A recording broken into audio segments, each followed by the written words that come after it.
Gold buyers, మీ కష్టాల్లో నమ్మకమైన మీ ఆత్మీయ నేస్తం.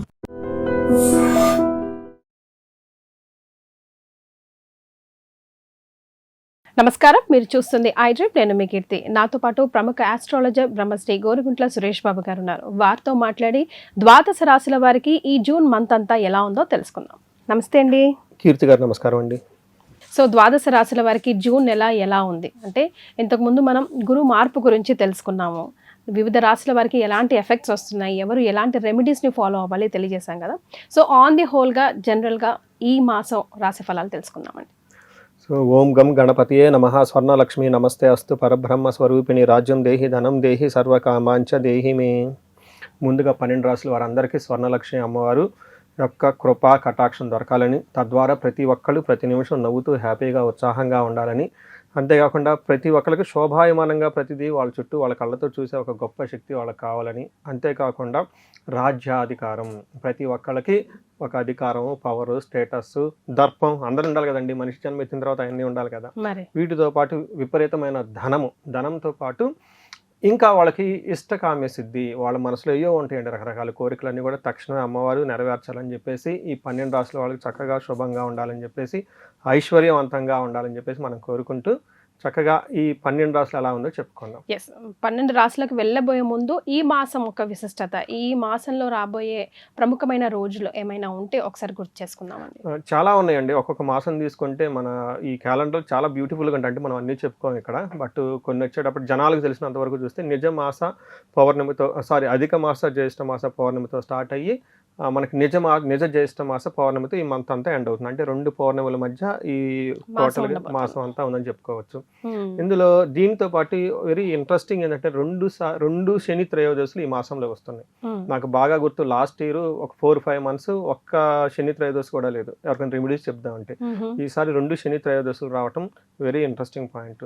రెండోది ఏరువాక పౌర్ణమి అంటారండి. ఇప్పుడు కూడా మన విలేజెస్ లో చక్కగా చేస్తూ ఉంటారు. మా విలేజెస్ స్టిల్ చేస్తూ ఉంటారు. దాదాపు 300-400 ఎడ్లు ఏవైతేనేమండి వాటి చక్కగా కొమ్ములకు రంగులేసి గంటలు కట్టి కొత్తగా చిక్కాలు అవన్నీ కట్టేసి గుడి చుట్టూ ముందు కొన్ని రౌండ్లు వేసేసి ఊరంతా తప్పట్లు పెట్టుకొని చక్కగా బాజనీలు పెట్టుకొని అక్కడి నుంచి పొలానికి వెళ్ళిపోతూ ఉంటాయి. ఇటువైపు తెలంగాణ వైపులో మన గ్రామ దేవతకు కానీ ఇంటి వెలుపు కానీ పూజ చేసుకొని సాకులు అవి పెడుతుంటారండి, ఎల్లమ్మలు అవి ఉన్నవాళ్ళు.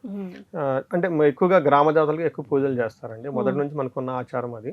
సో అది చాలా శోభాయమానంగా దివ్యంగా ఉంటుంది. సో అక్కడ నుంచి మన రైతులందరూ కూడా చక్కగా సస్యశ్యామలంగా వాళ్ళ పండాలని కూడా మనం కోరుకుందాం. ఆ సందర్భంగా విషెస్ చెప్పుకుందాం అనమాట. సో ఇవి కాకుండా ఇంకా మనకి జ్యోతిష శాస్త్రం ప్రకారం 5 రకాల గ్రహాలు మారుతున్నాయండి. మనకి ఎప్పుడు 3 లేదా 2, 4 మాక్సిమం మారుతాయి. కానీ ఈసారి 5 మారుతూ ఉన్నాయి. ఈ జూన్ నెలలోనే 5 మారుతున్నాయండి. ఒకటి ముందుకు వచ్చేటప్పుడు మనకి 1-2 రోజులు ముందుగా మిథున రాశి మారుతూ ఉన్నారు. బట్ దాని ఎఫెక్ట్ అంతా మనకి జూన్ మంత్ లో ఉంటుంది. మిథున రాశిలోకి ఎవరు మారుతున్నారు? మిథున రాశిలో వచ్చే బుధుడు మారుతూ ఉన్నారు. తర్వాత మనకు సూర్యుడు మారుతూ ఉన్నారు. సో సూర్యుడితో పాటు మెయిన్ ముఖ్యంగా గురువు 2వ తారీఖున మారుతూ ఉన్నారు. ఆల్రెడీ మనం ఒక సిరీస్ చేసాం అనమాట. ఎడిషనల్ గా శుక్రుడు, కుజుడు కూడా మారుతున్నారు. సూర్యుడు వచ్చేటప్పటికి 15వ తారీఖు మారుతున్నారు. 8వ తారీఖు శుక్రుడు, కుజుడు లాస్ట్ మంత్ 20th మారుతూ ఉన్నారనమాట. అంటే టోటల్ గా ఏదైతే ఏమనండి 5 రకాల గ్రహాలు మార్పు మనం ఈ జూన్ మంత్ లో చర్చించుకోబోతున్నాం అనేది, ఇది కూడా జ్యోతిష శాస్త్రంగా చాలా ఇంపార్టెంట్ అని తెలుసుకోవాలి. సో రాశుల వారిగా ఈ 5 గ్రహాల మార్పు ఏ రాశి మీద ఎలాంటి ప్రభావం ఉంటుంది, వారికి ఎలాంటి రెమెడీస్ సూచిస్తే ఈ మాసం అంతా సునాయాసంగా సాగుతుందో తెలుసుకుందాం. కుంభరాశి వారికి ఎలా ఉంది జూన్ మాసం అండి? మనం కుంభరాశి చెప్పుకోవాలంటే కొంచెం ఈ మంత్ ఛాలెంజింగ్గా ఉంటుంది, మిక్స్డ్గా ఉంటుందని చెప్పుకోవచ్చు. ఒకటి మెయిన్ గురువు వీళ్ళకి ఎప్పటిదాకా 5th హౌస్లో ఉండి ఏలినాటి శని ప్రభావంతో ఉన్నా కానీ లాస్ట్ 1 year బాగా కాపాడింది. చాలా వరకు చాలా వాళ్ళకి ఏమంటే గ్రేట్ ప్రొటెక్టర్. మనకి అంటారు చూడండి, పెద్ద నాన్న లాగా దిక్కు ఉన్నారన్నట్లుగా ఈ గ్రహం బాగా ఉపయోగపడిందండి. ఇప్పుడు గురువు గ్రహం మారుతూ ఉన్నారు, 6th హౌస్లోకి వెళ్తూ ఉన్నారు. అంటే గురువు పెట్టే బలం తగ్గుతూ ఉంటుంది, కొంచెం జాగ్రత్తగా ఉండాలి. ఇంత ముందులాగా ఫ్రీ ఫ్లో ఉండదు. అయితే జూన్ మంత్లో చూసుకుంటే ఎక్కువగా వాళ్ళకి సపోర్ట్ ఇచ్చే ప్లానెట్స్ ఏం లేవు. ఒక కుజుడు తప్పక, ఒక మంగళుడు తప్ప మిగతా గ్రహాలన్నీ మిక్స్డ్గా ఉన్నాయని తెలుసుకోవాలి. ఫుల్ సపోర్ట్ మాత్రం ఒక కుజుడు మాత్రం మంచి సపోర్ట్ ఇస్తున్నారని మనం తెలుసుకోవాలి. అందులో ఎలా ఉంటుంది, ఒకటి మానసికంగా కొంచెం దిగులు, మనోరోజం, సారోఫుల్గా ఉండే అవకాశం ఉంటుంది మనస్సు. తర్వాత ధనలాభం ఉంటుంది. రియల్ ఎస్టేట్ వాళ్ళకైతే కలిసి వస్తుంది, బాగుంటుంది అని చెప్పుకోవచ్చు. అయితే 5th హౌస్లో బుధుడు ఉండటం, ఇది అగైన్ భార్యాభర్తల మధ్య గొడవ, పిల్లలతో మనస్పర్ధలు తీసుకొచ్చే అవకాశం ఉంటుంది. శుక్రుడు 6వ స్థానంలో ఉండటంతో లేడీస్ ద్వారా ప్రాబ్లమ్స్ వచ్చే అవకాశం ఉంటుంది. బట్ ఏ ప్రకారంగా చూసుకున్నా కొంచెం వీళ్ళకి కొంచెం కేర్ఫుల్గా మిక్స్డ్గా ఉండవలసిన టైం అని మనం చెప్పుకోవచ్చు. జూన్ మంత్ పెద్ద పెద్ద డెసిషన్ తీసుకునే ముందు ఒక్కసారి జాతక చక్రం చూపించుకోవడం కూడా చాలా ఇంపార్టెంట్. లేదంటే కొంచెం ఆగి ట్రయల్ అండ్ ఎర్రర్గా ముందుకెళ్తే బెటర్, దూకుడుకి వెళ్ళకుండా. రైట్. సో బ్రీఫ్గా చూసాం కదా, ఎలాబరేట్గా చూసే ముందు ఒకసారి నక్షత్రాలు పేరు బలం ఓకే, అది మర్చిపోయానండి నేను. ఇందులో ఉన్న నక్షత్రాలు చూసుకుంటే ధనిష్ట 3-4 పాదాలు, శతభిషం మొత్తం 4 పాదాలు అంతా ఇందులోనే ఉంటుంది. పూర్వభద్ర ఫస్ట్ పాదం అంతా ఇందులో ఉంటుంది. పూర్వభద్ర 1, 2, 3 3 పాదాలు కూడా ఇందులో ఉంటాయి. పేరు బలం చూసుకుంటే గు, గే, గో, గో, సా, సి, సు, సే, సో, దా అనే లెటర్స్ ఇందులో ఉంటారు. మనం ముందుగా చెప్పిన విధంగా 5 గ్రహాల్లో సూర్యుడు 5వ స్థానానికి వెళ్తూ ఉన్నారు. అంటే 4 నుంచి 5కి వెళ్ళటం మిక్స్డ్ రిజల్ట్ అని చెప్తారు. ఏ విధంగా మిక్స్డ్ రిజల్ట్? ధన ప్రవాహం అయితే బాగుంటుంది. కానీ 5వ ప్లేస్లో క్రూర గ్రహం ఉంటే సరిగా యోగ్యతనివ్వదు అని చెప్పుకుంటారు. అందులోనూ సూర్య భగవానుడు అక్కడ ఉండటం కూడా మంచిది కాదు. ఏమని చెప్తారు? దేహలాస్యం అంటే సోమర్తనంగా ఉంటుంది, లేజీగా ఉంటుంది, మనస్తాపం, మనసులో టెన్షన్ పడిపోతూ ఉంటారు. సుహృద్వేషం, ధనవయం, బుద్ధి చాంచల్యం ఆప్నోతి, పంచమే రవి సంయుతే అని చెప్తారు సంస్కృతంలో.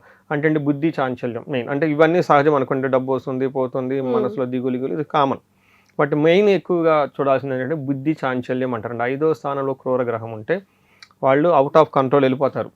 Too much gambling, too much cards playing, too much sight seeing, enjoyments, uncontrollable, drinks, so much hard drinks, ఇవన్నీ తాగుతూ ఉంటారు అనమాట, చేస్తూ ఉంటారు. కాబట్టి మైండ్ అనేది కంట్రోల్లో ఉండాలి. వాళ్ళ మైండ్ వాళ్ళ కంట్రోల్ అనేది మెయిన్ ముఖ్యమైన పాయింట్.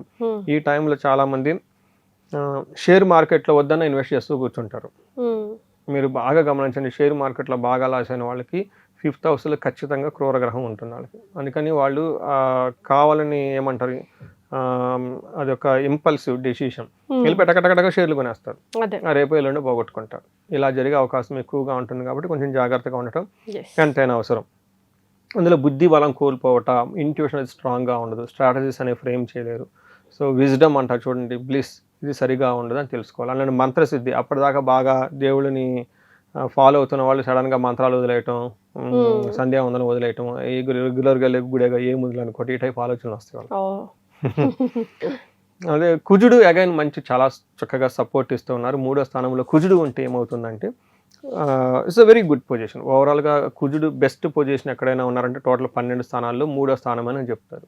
3వ స్థానంలో కుజుడు ఉంటే ఏమవుతుందంటే విత్తలాభం, ఆరోగ్యం, ఇష్టసిద్ధి, అనుకున్న పనులన్నీ జరుగుతూ ఉంటాయి, సుఖంగా కంఫర్టబుల్గా ఉంటారు, వస్త్రలాభం, ధన ప్రాప్తి అని చెప్తారు. బట్ యూజువల్గా ఇన్ రియల్ టైంలో చూసుకుంటే, అంటే ఇక్కడ శ్లోకాలు ఏం చెప్తారు, ధన లాభం, ఆరోగ్యం ఉంటుంది, ఐశ్వర్యం ఉంటుంది, సంపదలు ఉంటాయి అని చెప్తారు. బట్ ఈ టైంలో బంగారు వస్తువులు కొనే వాళ్ళకి చాలా బాగుంటుంది. It's a very good position. బంగారంతో డీల్ చేయాలనుకున్నా, బంగారం విడిపించుకోవాలన్నా, బంగారం కొనాలన్నా, అలానే ఫ్లాట్లన్నీ అమ్ముకోవాలన్నా, రియల్ ఎస్టేట్ చేసుకోవాలనుకున్నా, ఏ బయ్యర్స్ సెల్లర్స్ భూమిని కొత్తగా తీసుకోవాలనుకున్నా, భూములు కొనుక్కోవాలన్నా బాగా కలిసి వస్తుంది. It's a good position. టోటల్గా 10th హౌస్లో ఈవెన్ ప్రొఫెషనల్ మ్యాటర్లో ఒక ప్రోగ్రెస్, గ్రోత్ ఉంటుంది. సో వీళ్ళకి ఈ మంత్ హైలైట్ ఇచ్చే ఏదైనా ఒక గ్రహం ఉందంటే ఇదేనే చెప్పుకోవాలి. మరి శుక్రుడు ఏం చేస్తారు?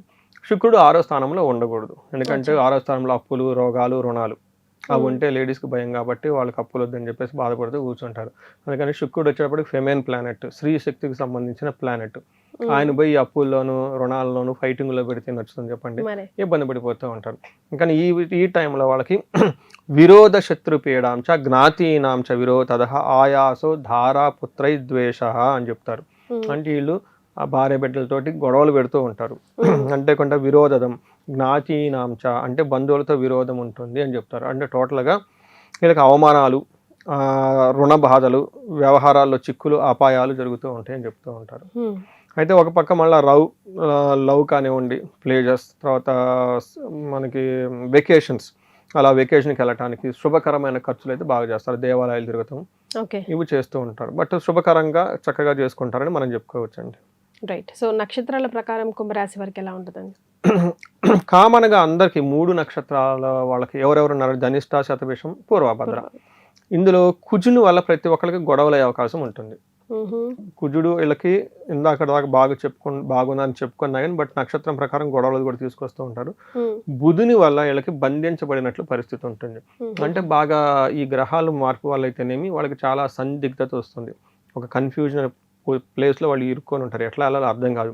ముందుకు వెళ్ళాలా, ఎన్నికి వెళ్ళాలా, యూఎస్లో ఉందామా, ఇండియాకి వచ్చేద్దామా, బిజినెస్ స్టార్ట్ చేద్దామా, లేదా జాబా, ఈ మూవీస్లో వాటిలో ఉన్న వాళ్ళకి కొత్త మూవీ చూద్దామా, ఇన్వెస్ట్మెంట్ చేసుకుందామా, వద్దా, ఏంటి, ఇలా ఒక మీమాంస్ అంటారు చూడండి, చాలా టఫ్ అయిన పొజిషన్లో ఖచ్చితంగా ఉంటారు. ఇది కూడా 3 నక్షత్రాల వాళ్ళు కామన్గా ఉంది.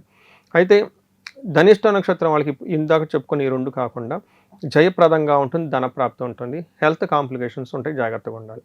అలానే శతభిష నక్షత్రం వీళ్ళకి జయప్రదంగా ఉంటుంది, ధన ప్రవాహం ఉంటుంది, భయపడే సిచ్యువేషన్స్ ఉంటుంది, కేర్ఫుల్గా ఉండాలి. అలానే పూర్వభాద్ర వాళ్ళకి జయప్రదంగా ఉంటుంది, వీళ్ళకి కొంచెం జాగ్రత్తగా ఉండాలి. పూర్వభాద్ర నక్షత్రాలు మిగతా అన్ని నక్షత్రాలతో కంపేర్ చేస్తుంటే భయము, రోగం కూడా వచ్చి ఉంటుంది. మనం 2 ముఖ్యమైన విషయాలు, బుధుడికి, శుక్రుడికి, కుజుడికి ఎక్కువ పరిహారాలు చేసుకుంటే బాగుంటుంది. ఓకే, ఏం సజెస్ట్ చేస్తారండి మరి?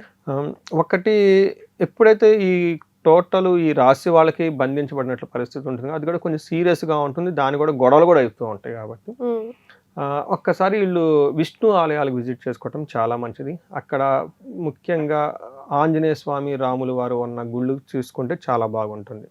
ఎందుకంటే విష్ణువుకి సంబంధించిన ఆలయాలు విజిట్ చేసుకోవడం చాలా మంచిది. ఈ టైంలో మనం అనంత పద్మనాభ స్వామి ఒక్క రాశిలో అన్న మనం ఖచ్చితంగా చెప్పుకుంటాం. కొత్తూరు పెంజర్ల గ్రామం దగ్గర నేను చాలా మందికి చెప్తూ ఉంటాను, వెళ్ళి టైం స్పెండ్ చేయండి. ఈ టైంలో ఈ రాశి వాళ్ళు చాలా క్లారిటీ వస్తుంది, ఫ్యూచర్ గురించి బాగుంటుంది అని చెప్తూ ఉంటాం. ఎక్కడైనా సరే అనంత పద్మనాభ స్వామి టెంపుల్ చూసిన, విష్ణు ఆలయాలు విజిట్ చేసిన బుధుడికి చాలా హ్యాపీ ఫీల్ అయిపోతాడు. అలానే మనకి విష్ణు సహస్రనామంలో విష్ణు ధ్యానం ఉంటుంది, శాంతాకారం భుజగ శయనం పద్మనాభం సురేషం అని. ఆ ఒక్క శ్లోకాన్ని రిపీటెడ్గా చదువుకుంటూ ఉన్న, శనివారాలు రావి చుట్టూ మన ప్రదక్షిణాలు చేసినా కానీ చాలా చక్కగా ఉంటుంది. అది సింపుల్ హోమ్ రెమెడీ అని చెప్పుకోవచ్చు. బట్ వాళ్ళు పెద్ద పెద్ద వ్యాపారస్తులు, బిజినెస్లు అవి ఉంటాయి కదండి, సంపూర్ణ శాంతి పూజలు చేపిస్తే బాగుంటుంది. ఎందుకంటే బుధుడికి ఒక 20,000 టైమ్స్ జపాలు, దానాలు, హోమాలు, తర్పణాలు, ఒక ప్రొసీజర్ ఉంటుంది. దాని ప్రకారంగా కుజునికి, బుధుడికి చక్కగా చేసుకుంటూ బాగుంటుంది అనమాట. ఇంకొకసారి వీళ్ళు క్షేత్ర దర్శనంగా, ఎందుకంటే ఈ రాశి వాళ్ళకి శని ప్రభావంతో ఉన్నారు కాబట్టి శని పిప్పలాద స్తోత్రంతో పాటు మోస్ట్ ఇంపార్టెంట్ తిరునల్లారు అనే ప్లేస్ ఉంటుంది పాండిచ్చేరి దగ్గర. అక్కడ శని శుభ శని, నెగిటివ్ ఎనర్జీ ఉండదు. అక్కడ దర్బారేశ్వర స్వామి అని చెప్పేసి గుడి ఉంటుంది, ఈశ్వరుని గుడి. ఆ గుడి విజిట్ చేసుకొని అక్కడ తైలాభిషేకం చేయించుకుంటే చాలా బాగుంటుంది. ఎందుకంటే వీళ్ళకి శని వదిలిపెట్టి వెళ్ళబోతూ ఉన్నాడండి. ఈ టైంలో చేయించుకుంటే ఆ యొక్క ఇంప్రెషన్స్ అంటారు, మైండ్లోంచి అన్నీ పోయేసి కొత్త కొత్త ఆపర్చునిటీస్ వచ్చే అవకాశం ఉంటుంది. And for more videos, please subscribe to iDream. Please subscribe to iDream. Please subscribe iDream. And please subscribe to iDream. For more videos, subscribe to iDream. please like, share and subscribe to the channel. Congratulations, iDream. Subscribe to iDream. Subscribe to iDream. So subscribe to iDream Media. iDream ki iDream team andarki huge congratulations. Please subscribe iDream Media. Please subscribe to iDream. Subscribe iDream. Please subscribe to iDream. iDream అంటే నా కళల ఛానల్ను subscribe చేసుకున్న నోరు తిరుగుతలేదు, మీరైతే గంట గుర్తు కొట్టండి. For more such videos, please subscribe to iDream. Subscribe to iDream. Please subscribe to iDream. Please subscribe iDream Media. Please do subscribe to iDream. Please subscribe to iDream Media. For best entertainment and information, please subscribe iDream. And don't forget to subscribe to iDream.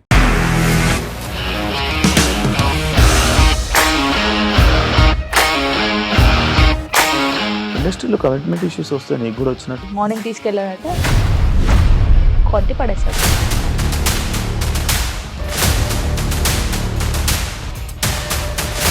ఒక్కళ్ళు కూడా చూడలేదు ఈ cinema అని చెప్పడానికి కూడా చాలా ధైర్యం కావాలి. అది నిజం కదా, దాంట్లో ధైర్యం ఏంటి? ఇది నెక్స్ట్ డే ప్లేట్ మార్చేస్తే తప్పు కదా. As of now we are comfortable this అని నేను అనుకుంటున్నాను. రష్మిక గారిది మీది ఒకే ఊరు అంటే కదా. నీకు కోపం వచ్చిందంటే బాగా తిట్టేత్తరా? తిట్టేద్దామండి. నిజంగా గేమ్ ని ఎలా చేంజ్ చేయగలిగారు? ఏపీఎస్ఎఫ్సి వాళ్ళకి 6 నెలల్లో నేను 6 లక్షలు కట్టా. బిజినెస్ చేయాలనుకుంటే it is as difficult as riding a tiger.